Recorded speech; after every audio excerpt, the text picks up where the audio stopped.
Chapter 13, Anne Takes a Dare. This is from Anne of Green Gables, of course. Anne of Green Gables, Chapter 13, Anne Takes a Dare. That August, Diana had a party for the girls in her class. They decided to play a new game called Daring. Josie Pye went first. "Jane Andrews," she said, "I dare you to hop once around the garden on one leg without stopping." Jane lost the dare. She could only hop to the second corner of the garden. Then Anne dared Josie Pye to walk along the top of the board fence. Josie did it very quickly and easily. "I don't think it's so great to walk a little board fence," Anne said. "I knew a girl who could walk the top of a roof." "I don't believe it," snapped Josie. "I don't believe anybody could walk on the top of a roof. You couldn't anyhow." "I bet I could," Anne cried. "Then I dare you to climb up there and walk on the top of Barry's kitchen roof," Josie said. Anne turned pale. But she walked to the ladder leaning against the kitchen roof. The girls followed Anne. They couldn't believe she was really going to do it. "You'll fall off and be killed," Diana said. "I have to do it," Anne said. "My honor is at stake. If I am killed, Diana, you may have my pearl bead ring." No one moved as Anne climbed the ladder. She balanced on the top of the roof and began to walk. She took 5 or 6 steps. Then it happened. Anne began to sway. She lost her balance and fell. Then she slid down the roof and hit the ground. Diana and the other girls rushed to the other side of the house where Anne had fallen. Diana knelt down. "Anne, are you killed?" she shrieked. "Anne, speak to me." Anne sat up dizzily.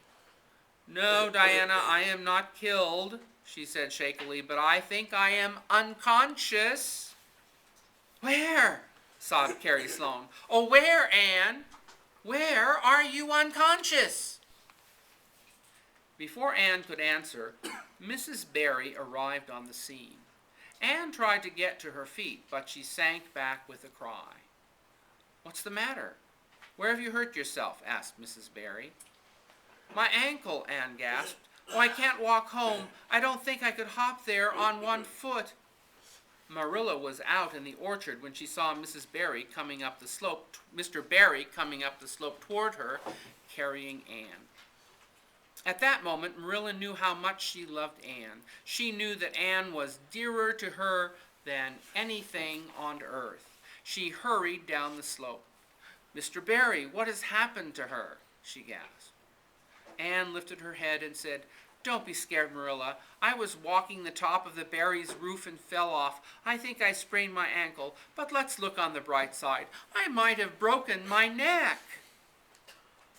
Marilla led the way to the kitchen. "Bring her in here, Mr. Barry, and lay her on the sofa. Mercy me, the child's fainted." Matthew came in from the harvest field and went to get the doctor. The doctor said that Anne had broken her ankle. Later, Marilla went up to Anne's room with a tray of food. Anne was lying in bed, her ankle in a cast. "Don't feel sorry for me, Marilla," Anne asked in a small voice. "It was your own fault," Marilla said. She pulled down the blind and lit the lamp. "But what would you have done if someone dared you to walk the top of a roof?" asked Anne. "I would have stayed on the ground and let them dare away," said Marilla. "Such nonsense." Anne sighed. "I am not as strong-willed as you are," she said. "I had to take Josie Pye's dare. If I didn't, she would never have let me forget it. Anyway, please don't be mad at me. I won't be able to walk for 6 or 7 weeks, and everybody will get ahead of me in class. I feel very sorry for myself, but I'll try to be brave if you won't be mad at me, Marilla." "There, I'm not mad," Marilla said. "Go ahead and eat your supper." Anne had many visitors over the next 7 weeks. Her friends brought her flowers and books. They told her all the news at school. Everybody has been so nice to me, Marilla, Anne said. Even Josie Pye came over. I think she was sorry she dared me to walk the roof. And Diana told me all about our new teacher. Her name is Miss Muriel Stacy. She has blonde hair and blue eyes, and the puffs on her sleeves are the biggest in Avonlea. She has everyone recite poems or plays on Friday afternoons, and she takes everyone outside to study plants and birds. I can't wait to go back to school. I just know I'm going to like her. Marilla smiled and shook her head. Well, there's one thing I know for sure, she said. Your fall off the berry roof hasn't injured your tongue at all.